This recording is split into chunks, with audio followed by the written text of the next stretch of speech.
और भारत की जनता आजकल इतनी भूखी है कि खाने को धोखा भी खा लेती है कि बहुत हो गई महंगाई की मार, अब की बार मोदी सरकार। और आज उनके विचार में inflation is an international problem, महंगाई एक अंतरराष्ट्रीय समस्या है। तो विश्व गुरु, विश्व बंधु इस अंतरराष्ट्रीय समस्या का समाधान क्यों नहीं कर पा रहे हैं? थैली भरकर पैसा लेके जाता है और पॉकेट में आलू टमाटर प्याज लेके घर वापस आता है। सर, इनके बुलडोजर के चलते मैडम भारत के लोग सवाल पूछना भूल गए और भारत की जनता आजकल इतनी भूखी है कि खाने को धोखा भी खा लेती है।嗨嗨嗨！欢迎大家来到果果的新闻频道。本期重要看点：当我们总听到印度崛起、经济高速增长的故事时，一位印度女议员却在议会里给出了另一个截然相反的印度。她直言不讳 ，GDP 增速在暴跌，失业率在飙升，特别是女性处境极其艰难。更精彩的是，她当场为地方政府辩护，上演了一出地方 vs 中央的精彩对决。他究竟拿出了什么证据来挑战莫迪政策？这场高层辩论的背后揭示了哪些不为人知的真相？请看前方发来的报道。ठुकरा के मेरा प्यार मेरा इंतकाम देखेगी कि पत्ते तो झड़ते हैं उठाता है कोई कोई, वादे तो सभी करते हैं निभाता है कोई कोई। और भारत की जनता आजकल इतनी भूखी है कि खाने को धोखा भी खा लेती है कि बहुत हो गई महंगाई की मार, अब की बार मोदी सरकार। और आज उनके विचार में inflation is an international problem, महंगाई एक अंतरराष्ट्रीय समस्या है। तो विश्व गुरु, विश्व बंधु इस अंतरराष्ट्रीय समस्या का समाधान क्यों नहीं कर पा रहे हैं? थैली भरकर पैसा लेके जाता है और पॉकेट में आलू टमाटर प्याज लेके घर वापस आता है। सर, इनके बुलडोजर के चलते मैडम भारत के लोग सवाल पूछना भूल गए और भारत की जनता आजकल इतनी भूखी है कि खाने को धोखा भी खा लेती है। मैडम, भारत में एक मिडिल क्लास जो एक साल पहले एक वेजिटेरियन थाली 100 रुपए में खाता था, आज वही वेजिटेरियन थाली 152 रुपए की हो गई। टमाटर की कीमत 247% बढ़ गई, आलू की कीमत 180%, लहसुन 128% और तेल नमक आटा मैदा 18%। पहले आम आदमी पॉकेट में पैसा लेके बाजार जाता था और थैली भरकर सामान लाता था, लेकिन अमृत काल में आदमी थैली भरकर पैसा लेके जाता है और पॉकेट में आलू टमाटर प्याज लेके घर वापस आता है। सर, माननीय वित्त मंत्री ने पहले कहा था कि बहुत हो गई महंगाई की मार, अब की बार मोदी सरकार। और आज उनके विचार में inflation is an international problem, महंगाई एक अंतरराष्ट्रीय समस्या है। तो विश्व गुरु, विश्व बंधु इस अंतरराष्ट्रीय समस्या का समाधान क्यों नहीं कर पा रहे हैं? Ma'am, 74% of Indians are unable to afford a healthy diet. The household savings have plunged to a 50-year low. Around 48% of the households in this country are facing a financial crisis क्योंकि उनका खर्चा उनकी कमाई से ज्यादा है.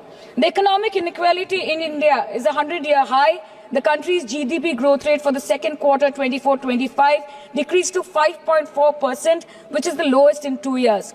The government's total debt has reached a staggering 176 lakh crore and the total debt is expected to soar up to 185 lakh crore by the end of the financial year. आज आपके उधार की वजह से हर हिंदुस्तानी पर 1.25 लाख का बोझ चढ़ गया और आप उनकी मजबूरी को अपनी ताकत समझते हैं। बंगाल में ऑल इंडिया तृणमूल कांग्रेस की प्रदेश युवा अध्यक्ष होने के नाते मुझे हर दिन कई नौजवानों से बात करनी पड़ती है। वो मुझे ये पूछते हैं कि मोदी जी ने हर साल 2 करोड़ नौकरी का वादा किया था, अर्थात 10 साल में 20 करोड़ नौकरी। उन नौकरियों का क्या हुआ, उन वादे का क्या हुआ? मैं बस उन्हें यही कह पाती हूँ कि पत्ते तो झड़ते हैं उठाता है कोई कोई, वादे तो सभी करते हैं निभाता है कोई कोई।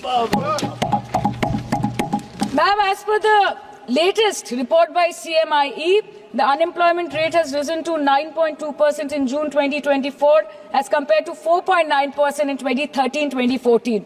Female unemployment rate is much higher at 18.5% in June 2024 as compared to 7.7% 2013-14. Around 37% of working women are unpaid. In rural areas, this figure is at a horrific 43%. प्रधानमंत्री जी बोलते हैं सबका साथ, सबका विकास, सबका विश्वास।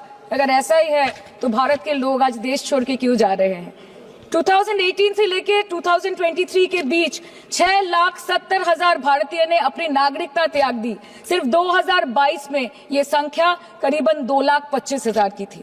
In 2022 alone, 7,500 high net worth individuals with a net worth of more than 8.3 crore or more left India. नवंबर 2022 से सितंबर 2023 सिर्फ 10 महीने में 96,917 Indians were arrested attempting to cross the United States illegally. Modi ji कहते हैं कि वो सबके साथ है, मगर ये आंकड़े बोलते हैं जो सबका होता है वो किसी का नहीं होता। और बंगाल के साथ तो कुछ अलग ही रिश्ता है इनका। The relationship is that of quid pro को। ठुकरा के मेरा प्यार मेरा इंतकाम देखेगी। मतलब वोट है तो नोट है और वोट नहीं तो नोट नहीं। As per the available reports, as on 19 July, rupees 1.23 lakh crore is already due from the government of West Bengal against flagship programs like Manrega, PM Awas Yojana, Gram Sadak Yojana, National Health Mission, Central Food Subsidy.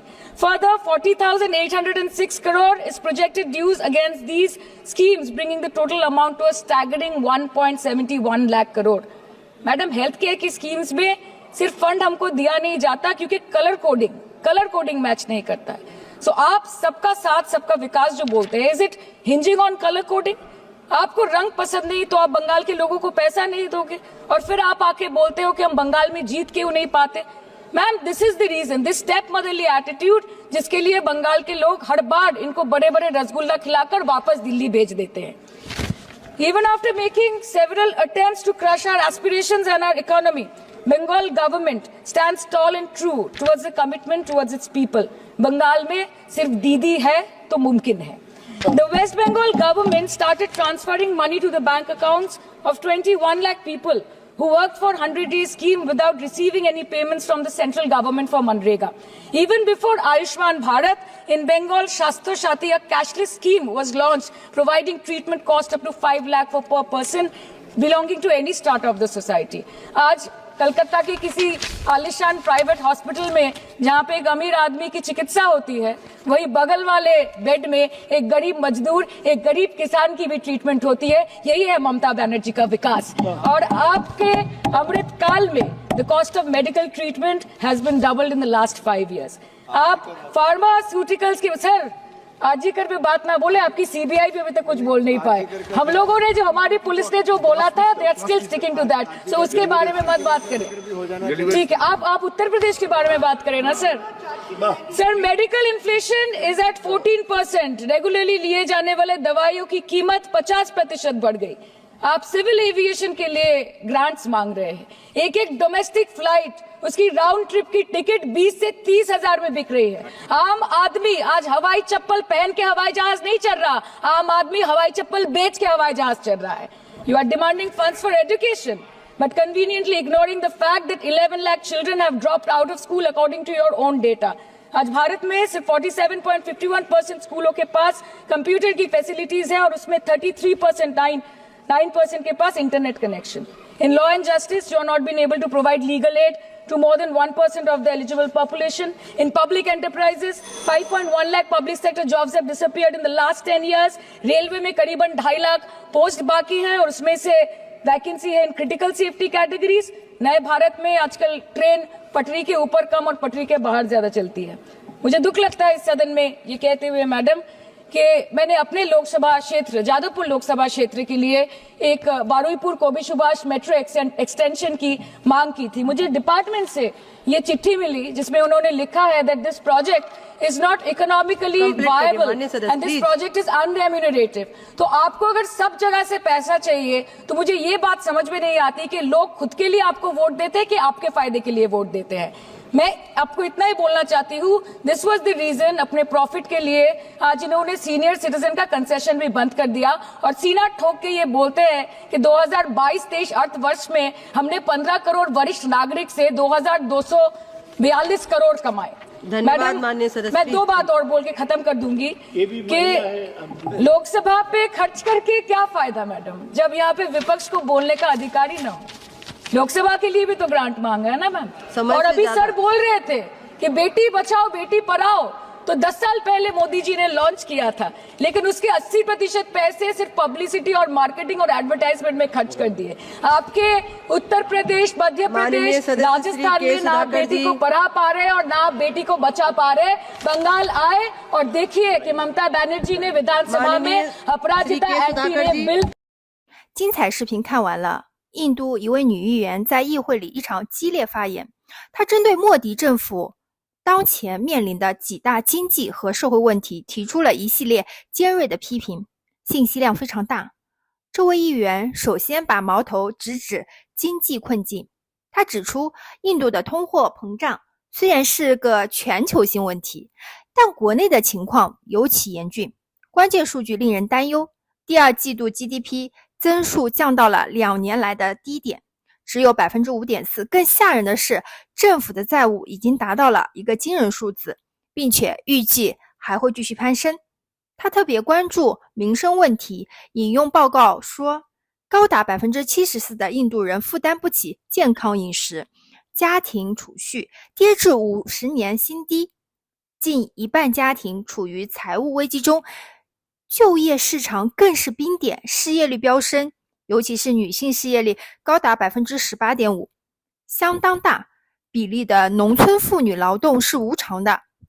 发言中还有一个亮点，他为自己的家乡西孟加拉邦政府进行了辩护。他强调，尽管中央资金不到位，邦政府还是自掏腰包支付了数百万人的福利和工资，比如100天工作计划的薪酬和一项覆盖广泛的医疗保健计划，以此证明地方政府的担当。当然，他也反击了中央政府对邦政府的指责，比如在教育、司法和公共就业方面的投入不足。他质疑中央在削减公共部门职位的同时，还未能创造新的机会。总的来说，这段发言描绘了一幅与官方印度崛起的叙事不同的图景：高通胀、高失业、巨额债务、民生维艰，以及中央与地方之间的紧张关系。这位女议员的观点非常明确，她认为莫迪的政策并未惠及普通百姓，特别是中产阶级和底层民众，反而让经济和社会矛盾更加突出。这场辩论无疑反映了印度国内深刻而复杂的分歧。谢谢大家观看，喜欢请点赞、评论加订阅，你的支持是我最大动力。比心，明天见，拜拜。